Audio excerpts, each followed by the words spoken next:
بچه به کانال خودتون خوش اومدید. دوباره برگشتیم با یکی از سلاطین. آقا این سلطون واقعا لئو یکی از خفناست، خیلی از قویه، اصلا اون سبک چهره داره، اون استایل کاری که داره رو همه دوست دارن.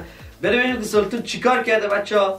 همسایه بچه‌ها، یعنی از پنجره داره دختر همسایه رو دید میزنه بچه‌ها، خیلی باحال میشه. ببینیم که سلطون چیکار کرده. لایک سابسکرایب یادتون نره، تو کامنت هم بگید. بریم لئو روشن روشن روشن.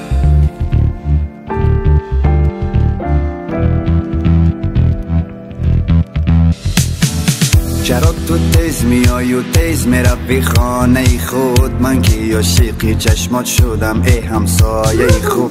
تو مثل پرنده ای پل میزنی روی دلم، هر روز نگاه میکنم کی میبرای از لانه خود. ای خدا چی شد با من مگر شدم دیوانه؟ ای خدا چی شد که من دیدم چونین پروانه؟ از دوری ها نظارتش میکند چشم دلم تا ندان. بابا چقدر خفن پسر. 45 سالی. بذار آقا از اول میانیمش برادرم. آقا از اول فقط سریع بگم میتیکشو میگه آقا چرا انقدر تیز میای؟ اینقدر سریع نیا آقا، من میخوام تو رو ببینمت. لعنت یه ذره یواش برو. سریع میگه میری خونه تو، سریع میای بیرون، سریع میری میگه کم میبینم تو رو. من میدونی چیه؟ ساعت ها پشت پنجره وای میستم تو بیای بری، ولی سریع میری سریع میای. نکن آقا مثل پروانه. بزن دوباره گوشش بده. لئو روشن روشن روشن.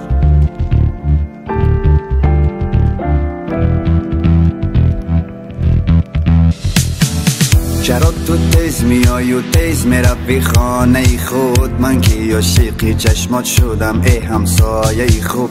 تو مثل پرنده ای پل میزنی روی دلم، هر روز نگاه میکنم کی میبرای از لانه خود. ای خدا چی شد با من مگر شدم دیوانه؟ ای خدا چی شد که من دیدم چونین پروانه؟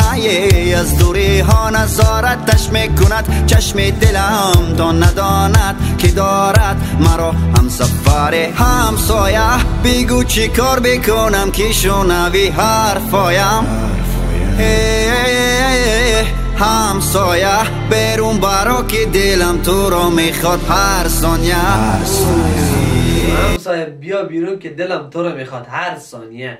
خیلی خوب نوشته پسر. نمیدونم شاید قدیما خودش عاشق شده باشه که همچین چیزی رو مینویسه، یا که نمیدونم داستان چیه کلن، ولی خیلی خفن. بنازو پسر بابا بنازو.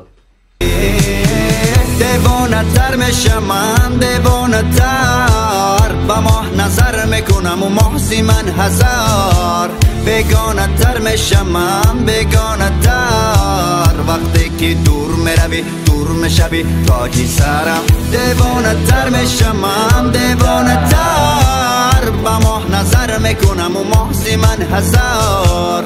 بیگانه تر میشم من، بیگانه تر وقتی که دور میروی دور میشوی تاجی سرم، تاجی سرم.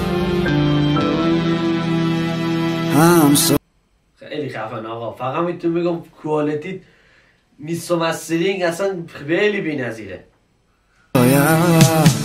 تک تکی را گشتنات رفتار و هی رفتنات، وقتی نگاه میکنی از دوری لبخند زدنات، از روی لحنی صدات قلبم را دادم برات. تو مگر جان میخواهی مه بگیر جانم فدات. دوست دارم تو جان میخواهی لحنی صدات، نگاه میکنی از دوری لبخند زدنات، از روی لحنی صدات قلبم را دادم برات. تو مگر جان میخواهی مه بگیر جانم فدات. اون لب میگه قلبم رفت به خاطر اون لبخندات. تو لبخندات اگه جام میخوای بیا اینم جام، فقط مالوه شو. خیلی چجوری بگم خیلی دیگه عاشق شده دیگه تو این موزیک دیگه، خیلی رفته تو کار دل قضیه. واقعا موزیک خفنیه، واقعا لذت بخشه. بنازم بابا بنازم. برات تو مگر جان میخواهی مه بگیر جانم فدات. دوست دارم تو گل لالم، من ندیدم با مثل تو روی عالم. این زمان کارش را کرد، او را از من جدا و مرا با غم مبتلا کرد. فکر کنم جدا شد دیگه، اینجوری یه جور رفت جلو جدا شد. فکر کنم اینجا طرف پرید یا همسایه خونه‌ش عوض کرد. یکی از این دوتا میتونه باشه. کرد او را از من جدا و مرا با غم مبتلا کرد. همسایه تو مگر کوری که نمیبینی دردهایم؟ کجا مرا تنها گذاشته رفتی؟ همسایه تو ترک این کوچه کردی و ماندی تنهایم. یعنی دیگر بر نمیگردی؟ دیوانه تر میشم من، دیوانه تر با ماه نظر میکنم و محضی من هزار.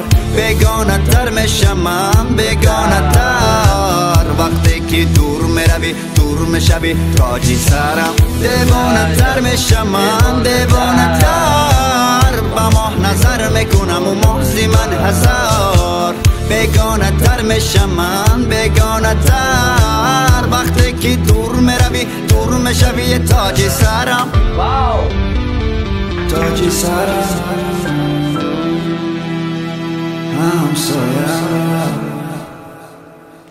بعد عاشق دختر همسایه شده بود. ببین بعد عاشق دختر همسایه شده بود. اگه این واقعیت داشته باشه بعد عاشق شده بود. خیلی خفن. چه ترکی، چه به نظر من خلاقیتی که از همچین چیزی موزیک میسازه. یاد موزیک یا آهنگ از مجید یحیایی افتادم. میگه اومدم پشت پنجره، نمیدونم چی اومده بود پشت پنجره، بعد میبینه دختره چیزایی، فردا پس فردا که میری بهش میبینه طرف وایی که دیگه دوست شده. یادمون افتادم اونم همسایه‌اش بود داخل این موزیک. حالا بچه‌ها یه موزیک خفن دیگه از تاجیکستان داشتیم بچه‌ها.